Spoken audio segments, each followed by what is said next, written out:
Assalamu alaikum abota labarin wasanni, barkamu da sake kasancewa cikin wannan shirin namu na labarin wasanni masu zafi-zafi, inda za ku ji cewa dan wasan Manchester City Raheem Sterling ya bayyana cewa Real Madrid kungiya ce mai kyau, amma ya dage da cewa yana farin ciki da zaman sa a kungiyar sa Manchester City.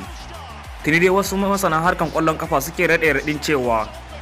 Raheem Sterling yana kokarin komawa Real Madrid tunda aka haramta wa kungiyar sa Manchester City buga wasan zakarun turai na kaka biyu. Ga kaɗan daga cikin abin da Raheem Sterling yake faɗa. Yake cewa a halin yanzu ina City kuma ina cike da farin ciki, amma dan iya cewa kungiyar Real Madrid kungiya ce mai matukar kyau, inji dan wasan Ingila Raheem Sterling. Wannan ita ce firansu da ta kasance da kafar watsa labarun Spani AS, inda ya ƙara bayyana cewa idan ka gansu sun sa fararen tagwayen su, yace ka san abin da club din yake nufi, yana mai ban sha'awa.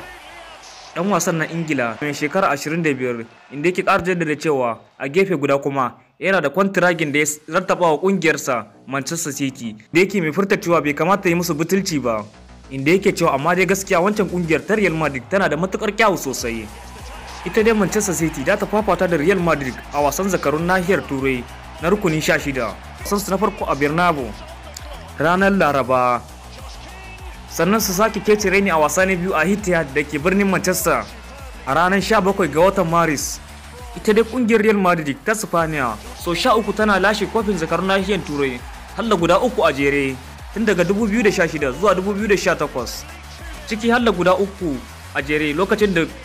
Zinedine Zidane yake jagorancin kungiyar tun daga 2016 zuwa 2018, a yayin da yake tsokaci kan Zidane wanda ya bar kungiyar Real bayan ta lashe kofin zakarun nahiyar Turai na 3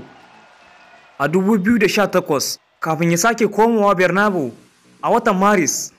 Shi dai Raheem Sterling din ya sake bayyana cewa lashe kofin zakarun nahiyar Turai da dama ciki har da ajere abu ne mai matukar wahala, inda yake mai cewa ba sa'a ce kawai ba, har da zage dantsen da suka yi aiki tukuru shine ba Real Madrid daman yin irin waɗannan nasarorin.